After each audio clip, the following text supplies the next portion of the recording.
What does it actually take to shoot a lifestyle film for a luxury brand?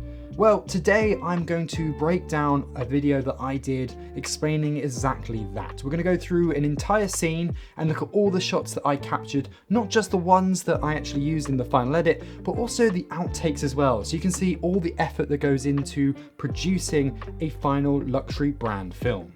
Today we are looking at something a bit different. Rather than looking at a piece of gear, I thought I'd break down one of the shoots that I've done in the past, and particularly a certain scene that I know the client absolutely loved. They've used a ton of shots from this scene across all their branding over the last few years. So it makes sense to sort of analyze why it was so popular and how we went about actually shooting that as well. Unfortunately, this probably won't do as well as a lot of the videos that I do when you're talking about general camera gear. So if you do enjoy this, please like and subscribe, and also make sure you leave a comment down below as well. Anything to help the algorithm is going to help push this video out there. So let's break down the scene then we've got here. So this is an opening scene in the film for a luxury brand, one and only, which I work with all the time. This was a lifestyle shoot. It was part of a much bigger shoot, about 4 or 5 days that we were working. And I just wanted to break down this corridor scene that we shot. So you can see her walking down the entrance here at the beginning of the film. We have a quick shot of her looking up and then her walking along as well. There's a couple of cuts there. And then we move into a different scene after that. Now, when it comes to putting a film like this together, we don't actually shoot to a storyboard.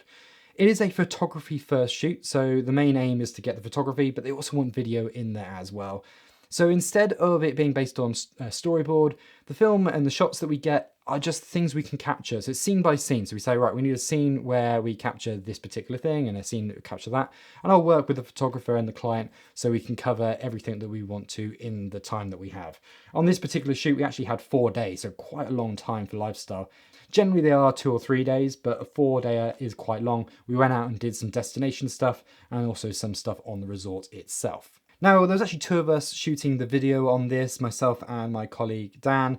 I was the main shooter, Dan is the secondary shooter, and that's generally how we like to work on all these shoots because they're so fast paced. I often find having that second person just grabbing other shots is really useful. It can really save the day sometimes when you're really limited for time. With this particular scene, we only had about an hour to shoot it. So that gives you an idea of how quick. It was in the morning, we had this light coming through, we needed to get the shot done and then move on to a different location. In terms of the cameras, we were using the Blackmagic Pocket 6K Pro as our main camera. That's what you're going to see mostly of, that's what I was using. But then we also had a Blackmagic 4K as our B camera. Now, one interesting fact about the edits and the B-roll, and I mentioned this in a previous video about how valuable providing B-roll is to clients, is if you look online now, the film that's being used is actually different than the one that I've got here. So instead of these 3 opening shots at the beginning of the film, they've actually changed it around and used different shots from the B-roll and applied it themselves.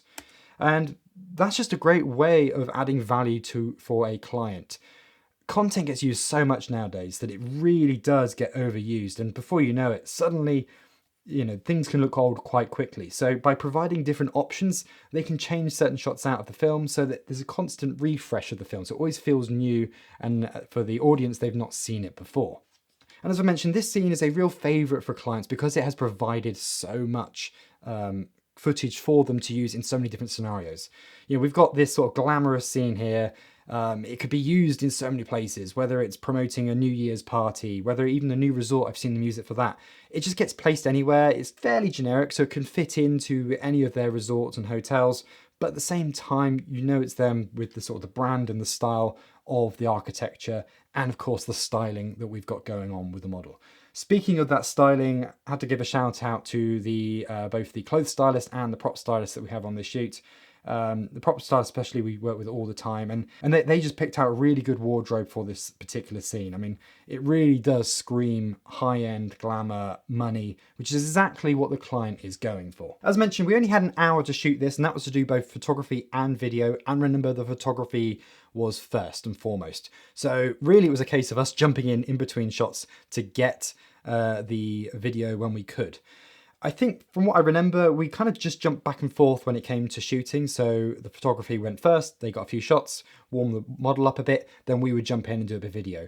In terms of the order, we change things around all the time. There's no particular rule in terms of who goes first. Sometimes it works a bit better if we do video first. models. Some models are more accustomed to that. They sort of relax better when they're doing video. Others struggle with video, and I'll be honest about that. Some of them really struggle doing video, and photography actually can help them warm up. Certainly being the first shot of the day and they've just been doing a load of hair and makeup for this, it can be tough for them, although I won't put too much sympathy for them. But luckily we had a really great model here. She was really good, and actually on all the shoots we did with her, she looked instantly great every time we shot with her. In fact, we can look at this. This is the first shot that we did with her right here. So on the 6K, we're on the gimbal right now. I think the RS1 at the time. It might be the Ronin RS2. But this opening shot here, we had her walking down the corridor as she's walking away, and we're going to follow her on the gimbal. And I believe at the time we've got the Sigma 18-35, or it may have been, for this particular shot, the Laowa 12mm lens, which I've done a review of, so make sure you check that out. Obviously it's all manual focus. I don't have a focus puller, so we had to set a point, and obviously went with a bit deeper depth of field, and then just hope that we nail it as we go along. And I think I did a fairly good job here. So as we play it through, you can see the scene shot at 60 frames down to 25 frames per second, just to give us that smooth motion. And I think it really helps then give this nice movement with all of the fur coat that she's got carrying there. And as you can see, the light that we've gone with in this scene as well.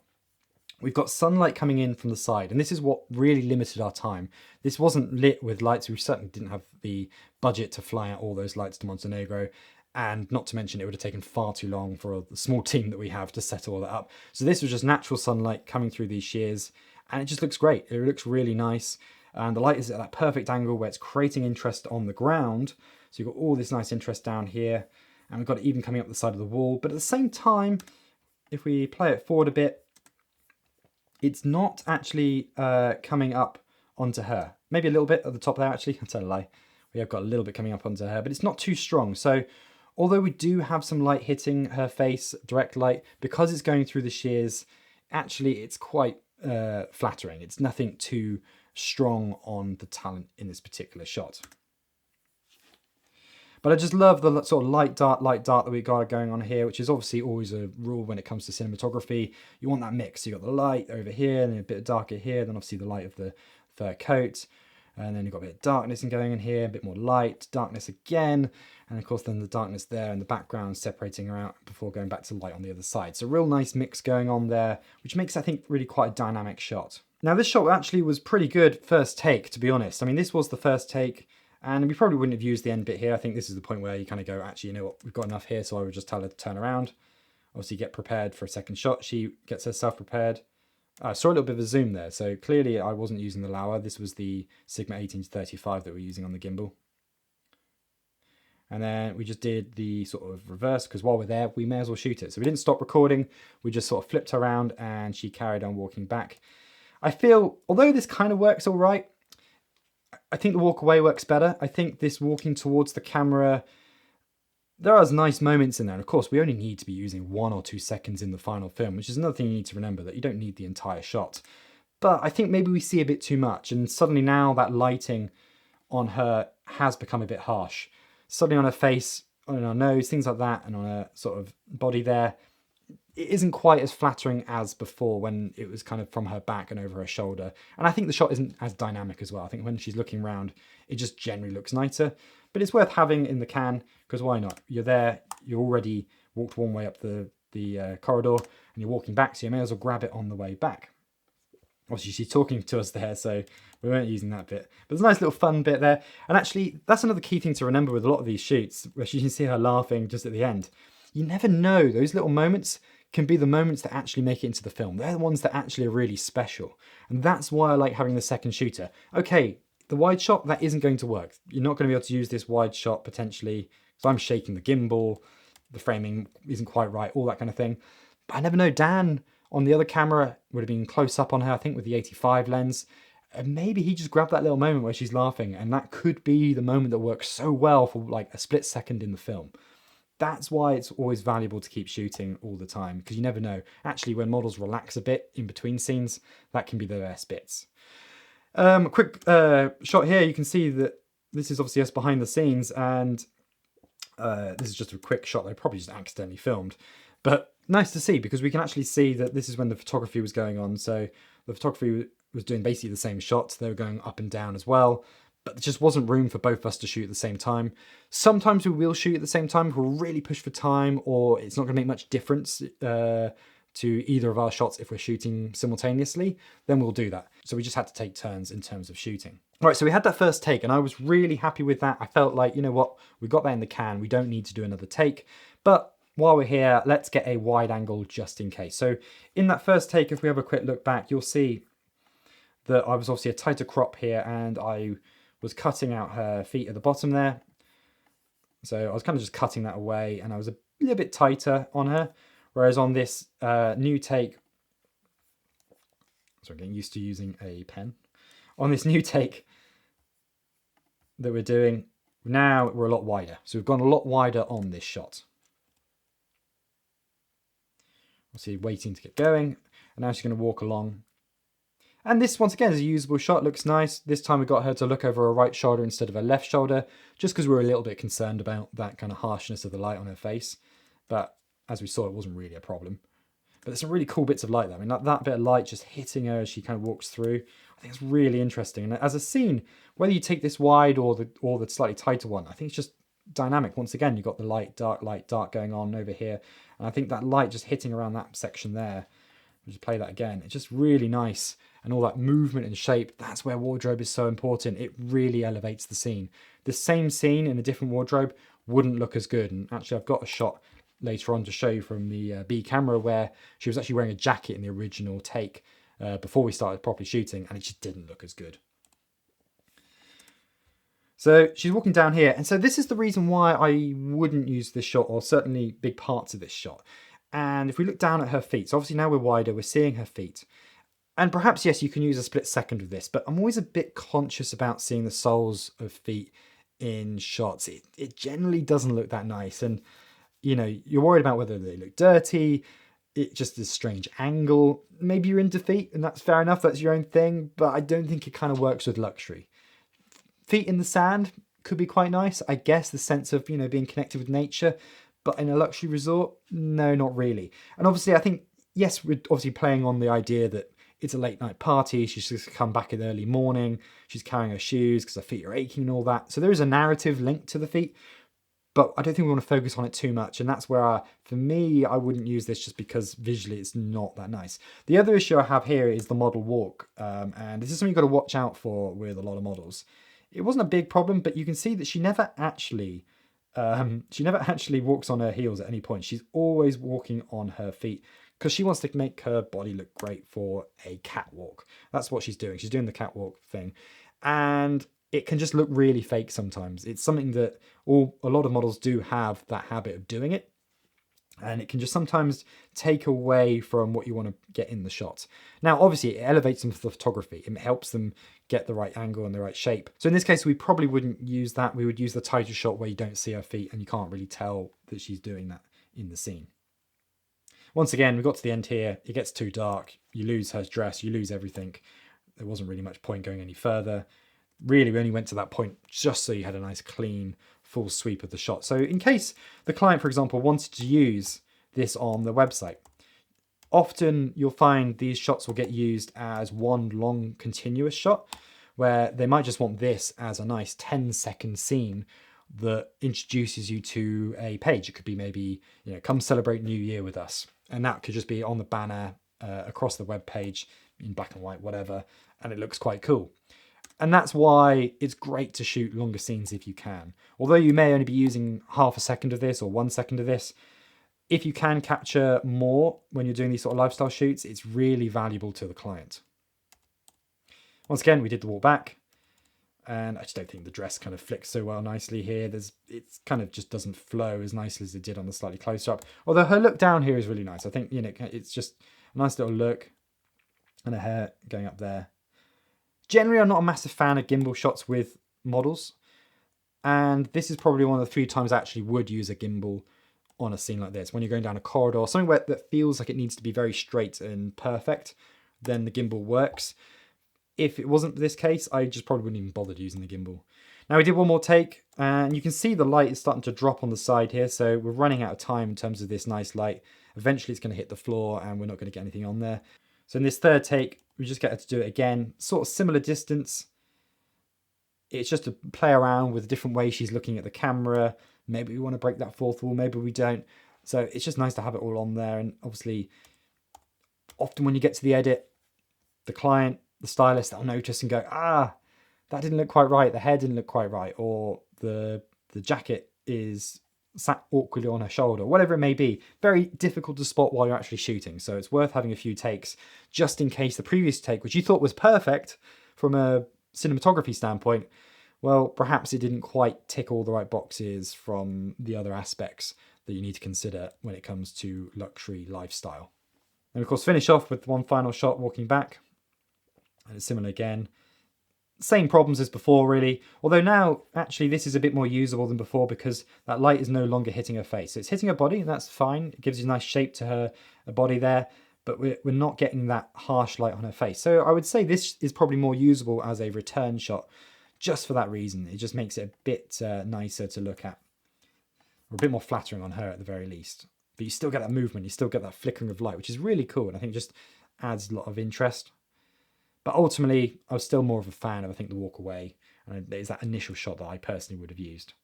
So now you can see we have given up on the gimbal. So we've done our gimbal shot. We're happy with that. Our big wide is nice and complete. The photographer is just doing a few shots right now. So this is just me playing around with the camera and, you know, looking, seeing what potentially we could get. Maybe there was something I could grab just from the distance, but obviously decided there wasn't. Now we're back to shooting. So now we're doing a handheld shot on that Sigma 1835 again. I probably zoomed in a little bit here, so more like at 25, maybe 30 mil, obviously on that crop sensor of the Blackmagic Pocket 6K. And that's the other thing I should mention. All of this is just the Rec 709 we're looking at here. I haven't done any color grading to this. So this is straight out of the Blackmagic, which is it's amazing really how good the quality of that camera is. Even several years later, it still looks so nice. Obviously in the final film, it went black and white. And that's absolutely fine. That's the sort of brand styling that they like to use a lot of black and white in their films. And I think it worked really nicely, actually, black and white. That dress looked cool. But certainly you could use these color shots pretty much as is. And I think most people would be quite happy with that. You also notice now we've moved in to do this sort of closer shot. We've also got the baggage carrier, the bellboy thing. Just to add a bit of interest, to add a bit of shine, a bit more shape, a bit more realism to the scene. So it's not just an empty corridor, and just something to play around and use. We had this idea of, you know, having her featured around it. So we thought, let's bring it in now for the close-up. We had that big, nice, wide clean. And now this is where the shots can get a bit more messy. Hence why we've gone to handheld. And, you know, just once again, just telling as we walk along, you look over your shoulder, look towards me, little smile, cheeky smile there. You know, maybe I'm following her back to her room. So this being handheld, of course, getting a clean shot is a bit harder, manually focusing and all that.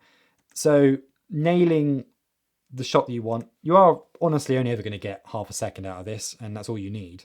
But you just want to do a few takes to mix it up a bit, try different angles. I'm trying on different sides of her. So we only did 2 takes of this actually. So not very long, but it was just mixing it up and finding what would work best. And I think initially that first shot was better actually than the second shot that was a bit tighter. But either or could be used. You could totally take that. It's a bit out of focus. It's not perfect. No, it's a bit out of focus actually, that shot. So I probably wouldn't have used that one, but certainly usable. This is the big idea that we all had when it came to this scene. And this is her being sat on the trolley and having a morning croissant. She's nicked something from the breakfast. That's sort of the fun of the scene, I guess. And we've obviously got her sat here. This is definitely a scene the client absolutely loves. They're using the photography and the video of this all the time. This particular shot here, I've seen several times being used across their marketing and across their social media. And it's just a really nice little frame there of just sort of her laughing to herself. And the moments like that, it really does depend on the model about the quality you're going to get from that. But obviously as soon as done that big wide shot, felt like they got that. We're running out of time a bit now. So all right, let's move on to a slightly tighter shot. And just quickly grab it. You can see I was a bit overexposed here, but not a problem because we're shooting on the Blackmagic and B-RAW, so we just easily bring that down in post. Then we just move back again to a slightly wider shot. And I think we were doing photography at the same time here, so we could double up and try and save a bit of time. But it's hence why I was a bit further back for this particular shot, because obviously couldn't get in the way of the photography at the same time. just going a bit higher and a bit wider just to get more capture of the scene in the moment, just in case we don't want that kind of big wide. And then with here, you can see that I actually now move in. So obviously, photographer's out the way. He's probably checking his images. So while he's doing that, I thought, let's jump in and get some more shots, a bit more dynamic, that movement, and just sort of matching that movement that we had before. So we had that movement, obviously, her walking along. And now we're just going to capture a few more handheld, a bit more shaky, a bit more drunk, so to speak, maybe. And just could be a little moment in there like that that could work really well in the sequence with the other scenes.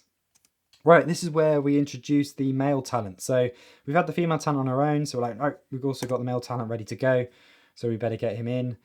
And there was an initial go at this, just to see this idea of effectively now the shots we were just doing where she's looking over her shoulder, I guess it was through his eyes, I guess. And now, of course, we're seeing him in the shot as well, just in case they wanted to use this instead. And actually, in that later edit that the client put together, this is what they ended up using. They ended up using the shots with him in it as well. So we tried a few different angles of this, and you can see we're a bit bright and probably a bit too exposed for their faces, not the background here. But it's all recoverable. It's not too bad. We can make it work. And you can see that we kept cutting that quite early. So it was just trying to figure out the positioning that we need them in, and I think probably doing photography at the same time again. And it was just a bit like, it's not quite working. So eventually we were like, you know what? We're going to have to do this separately. We're going to have to do the video from that position. The side angle just doesn't work. It's too bright, that background. And it just doesn't look pretty. I think it just, the bright side with the curtains are just blowing out too much. It's just too much white. It doesn't really fit the feel of the scene, I don't think. So we were like, no, we need to be straight on. So that's why we waited for photography to finish. And that's why we ended up now doing this shot right here, where we can actually see, we sped up the frame rate here actually. So we're filming at normal speed, just because we really wanted that moment. We weren't bothered about getting a full length walk here. We just wanted the jacket to flip up and her walking away. So we did this a few times just to see what we could get. Him in focus, her out of focus, her in focus. And really what we wanted is her just to look over at the right time. I think we felt that sometimes she was just looking a bit too late. So you can see the beginning of the shot that we would use would be probably from about here. And there was a few times where it just felt like it was a long time between there and then her looking. So we went back to 60 frames after a few takes of doing higher speed, because we obviously felt that that would work. And actually that does work really well. But then we're back to shooting slightly slower, just so we had a few more options up our sleeves, and we could always speed up in post. And like there, just a bit quicker. She was a bit quicker at doing that shot. So I think after that, we felt that we got enough and a little bit of variety, and you could take any of those bits. You know, even that bit there is quite nice. You know, her looking back, kind of cheekily looking back. You got him just as a bit of foreground and mixing quite well with the rest of the scene. Now, the opening shot that you see. So once again, this wasn't storyboarded. This wasn't planned to be the opening shot of the film.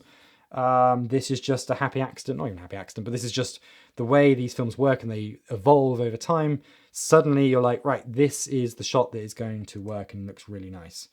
So in this one, we've got her walking away, of course, with those shoes. And we did, once again, various takes, slightly wider, closer up, all the way along. And you can see the light in the background is completely gone now. So we don't have the light on this wall at all. It's just on the floor. So that's a good job we'd got the wides done when we did. I honestly can't remember exactly which particular shot is the one we ended up using. It's probably one of these. It's probably one where it's in focus for enough of a time. You're getting a bit of shine and a little bit of sparkle coming off those shoes, and you're just getting the right movement on the dress as well. It's really important this dress moves in the right way. If it looks too clumpy, or maybe her walk doesn't look quite right, you know, her leg doesn't look quite right, or the bend in her leg doesn't look very nice, then you're probably not going to use it. But we're getting some nice movement here in this shot where you are getting a really nice flow on that dress. Once again, why wardrobe is so important, picking the right dress for the right moment. And you see I got a bit tighter there as I walked along. Once again, this is sort of a set focus. Set it before I started and just try and maintain the same distance away from her. And right go, there's a very usable shot there. I'm not too worried about being dead on perfect focus all the time. That isn't what it's about. And I think that emotional and that feel that you get is from having bits that go in and out of focus all the time. That's what makes it look really nice, and arguably, you know, what makes it look cinematic. Ooh, how dare I use that word? And they're probably asking, actually, speaking of cinematic and how you should do things, how come, John, are you shooting on this side? Why are you shooting on the light side, not the dark side, which is the general cinematic rule? You should always shoot on the shadow side. Well, honestly, there's a couple of reasons. First off, we wanted that sparkle, and we're not going to get that on the shadow side. Later on, I'll show you quickly a shot that we did on the other camera where we did try that, and the shoes just look really dull. It just doesn't work. We could have tried to bounce some light over there, or we could have done something, but with the space we had and the time we had left, it just wasn't going to be possible. So we chose to put it on this side. We are on the light side of her. And to be honest, I think it's absolutely fine because we've got some really nice leading lines down here. We've got the nice kind of light dark from the shears all the way along. Of course, as she goes along, we get those nice sparkles on the shoes as well. Not to mention we've got the nice movement in the dress. So there's plenty going on there that I think it was fine to break the rule of shooting always on the shadow side. I think that's one thing to really remember when you are filming, that although there are these rules, they can be broken if it makes sense. If it makes the shot look nicer, break the rule. Don't get too fixated on you must stick to the rules all the time, because if we flipped everything around just because we're like, no, we need to shoot shadow side all the time, we'd have missed out on the sparkle. We might have missed out on that nice sort of feeling of looking down the corridor, and we would have been looking into this light as well. And this light is very bright. As we saw earlier, it's just too bright. And it would have just been very black and very bright, and we wouldn't have had anything in between. Whereas looking this way, the background on this wall is much nicer, much more controlled, and you've got that light dark going on all the way. And you get to see the nice bits of light appearing on her leg and on her dress as well. So we did a few more scenes of this, a few more takes, and it's basically the same thing. It was just to make sure that we definitely had something that was in focus, the dress was moving correctly, and the hand movement looked good. All these things have to come together, and it takes several takes to get it right. So you just got to keep doing it over and over again. After that, we just moved on to doing a over-the-shoulder looking shot, but just doing it still, or very small movement.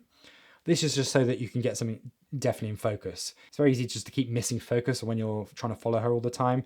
And if it's just a case of a little look over the shoulder like this, it makes sense to do it on the spot, because it's just going to be such a short shot. You may as well grab it in the shade where you're not worrying about lighting being a problem. And it might be the shot that you get used in the film, and it can be really useful just to quickly grab that. And here we've got some guests walking through. So this is the danger of working on a live active resort. You don't close set. You don't have control over anything on these shoots.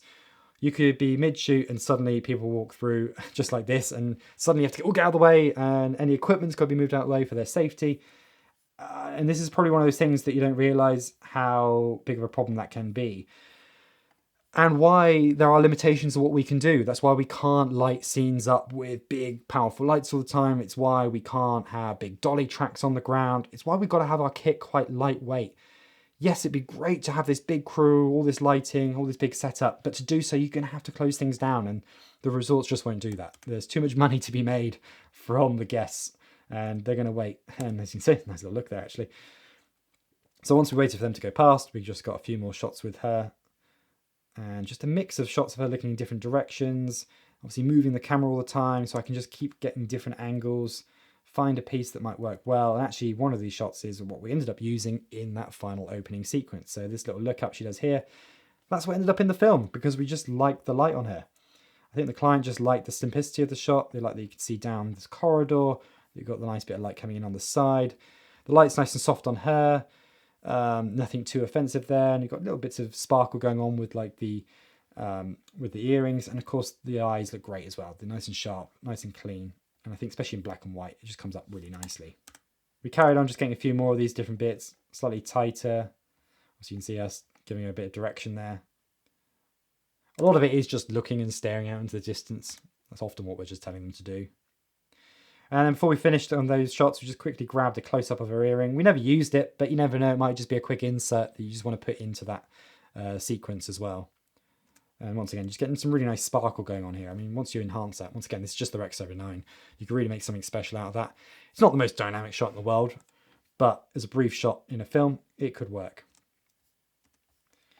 So I think at this point we realised we still had a bit of time left. We were getting close to needing to move on. It was 10 o'clock at this point, so really coming to the end of our hour. But we thought, before we go, can we just grab one more? I'm always asking for one more shot. I always want one more. And that's exactly what we did here. So we just did a sort of 35mm. We've got everything in the bag. We're pretty safe now. We've got enough stuff. But just in case this might be something special. And actually, I think we did probably use some of this in the end because it did look pretty good. We managed to nail the focus pretty well. And her walking away, it's just a close-up version of the walk away. Because I was a fan of that walk away shot so much, I was like, I kind of want to do one more, but tighter. So we just got her to walk up. And then I knew at this point that walking back probably wasn't that important, so hence why we didn't try again on the walk back. And this is where I am shooting on her shadow side, just because I thought, well, maybe we do want a bit of shadow side for this scene. So I just gave it a go as well. Now, honestly, I'm not such a big fan of this. I think it's got a bit dull, this scene at this point. We've got a very bright side over here. We've obviously lost all our light going up the wall, so you haven't got that interest there, and actually we're losing it on the floor as well. So once she's walking along, you just don't really see it. And on her, there's just no light or no movement. So for me, this was probably going a bit too far. I much preferred it earlier when we had lots of dynamic light going on her. And this really was just a last minute safety shot just to try and grab something, just in case there was one last shot in there that we could use. Right, this is the B camera shots. This is what we got from the other camera. And you can see right here at the beginning of it, she's got a black jacket on. Here's the wide shot. This is during the photography, so you can just see the behind the scenes of the photography there going on. And it didn't take long for us to realize that it just wasn't going to work. It's a very different look. You know, more businesswoman, more bit harder feel to it all. And not to mention, the big problem with this is if you're doing that straight on down the corridor, with it being so dark back here, this jacket just gets lost in this black background and it just doesn't work. I do quite like this angle though. I do like the depth of field going on there. But that really wasn't an option, so we soon switched away from that and soon went to that fluffy jacket that's got so much cool movement in it and so much more interesting. And this is what I'm saying. So this is where I'm filming, and you can see the gimbal just appearing in the corner of the shot here. So Dan is capturing this B camera angle, and it's all about just being a bit more experimental, just in case we don't get a chance to do some close-ups, just in case we don't get a chance to grab some more interesting shots because the light's changed or whatever. He's in there trying his best to not get me in shot, but also get something interesting. He's on a longer lens. I'm not worried about him making mistakes here. I'm not worried about the shots going in and out of focus because, once again, it may be that out of focus shot is the really cool shot that we end up using in the film, just a split second of it. It may sum things up, just like that moment here, like with the shoes. That swing could just be what makes it and really works well for the film. Or even that bit there where she's walking away and suddenly you've got a really nice kind of frame going on there. The shoes are standing out nicely. You've got some really cool shadows going on down the side of the wall there. And I think it's a really cool angle. And I think if we had a bit more time in that light, I certainly would like to get an A camera shot like that. It would have been really nice to have grabbed. And that is why I like having a B camera with me on all these sort of shoots. The A camera is to get what my vision is, what I think the client's vision is. Let's nail it. The B camera is to get something special, something unique. And I really do try and let Dan just sort of do his own thing. Just see what you get. I'm not bothered about how much is usable. I don't mind. You just keep recording and, you know, bits will be messy, whatever. It doesn't really matter. It's just about seeing if there's any sort of experimental stuff that really can enhance the edit later on. This is where I felt that this angle just didn't really work as well. That background, it's not terrible, but it's very flat on her from this side. And I just don't think we get as much interest compared to when we're actually shooting on the light side rather than the shadow side. Yeah, you can see how much more dynamic in terms of light being on the light side is here. So that's where you can break the rule. It certainly can work. With the light side can look much nicer than shooting shadow side sometimes. And it'd just be like a moment in there that could work. Obviously, there's arm coming in shot again. And that's where the feet, I'd say, just doesn't really work as well. I think the close-up of the feet just doesn't look very nice. So just to avoid. Obviously, got some more shots with the croissant as well. Some slightly different angles just to mix in there. A bit further back and more with the shears here as well. So he's more focused on the light. Once again, I think just this isn't as nice. I think the wall is more interesting. It's all a bit harsh, this, I feel. But things like this close-up's really nice. And we probably would use that. We probably consider using that. And I think this one here actually might be a shot that the client actually used in one of their social media edits, just mixed in with the other shots that we saw and we grabbed earlier on. But once again, it's just really super shallow depth of field. Not too concerned about it going in and out of focus because it's meant to feel like it's going in and out. It's fine. We're not trying to nail perfect focus all the time. And once again, just as we had both of them going along, we just use that secondary angle to maybe just grab some interesting inserts that could work with the rest of the film. But as I mentioned before, I think just looking like now on the shadow side, it just doesn't really work, does it? I mean, it's just too bright. The angle doesn't work quite as well. I think we made the right decision about the A camera being where it was. And well, the final shot that we captured in this whole scene, which was walking along with the shoes in her right hand, so on the shadow side. And as you can see, I just don't think it works as well. There's just the dress is a lot darker. You've not got any sort of real detail going on here, despite her walking through the light. And the shoes just don't really sparkle as well. When you look at the shoes, even though they're swinging, I know it's all out of focus and everything, but they don't really stand out like they did before. And that's why we chose not to use that. And we kind of gave up on that. But it was a last minute test just to see if it was worth giving it a go, because we knew we had everything else in the bag. So all in all, right there is about 21 minutes of footage. So obviously that's slowed down from 60 frames. So we probably shot for about 10 minutes or so, I guess, of actually recording time in that 1 hour window. Plenty of shots. I think in total there, what we've got 64 shots that we actually captured. So a lot of shots in just 1 hour. Most of that you'll never see the light of day until now. But you never know what you might grab. And back to the importance of that B-roll. Only 3 shots were used in that final edit that I put together for the client at the beginning here, as we saw.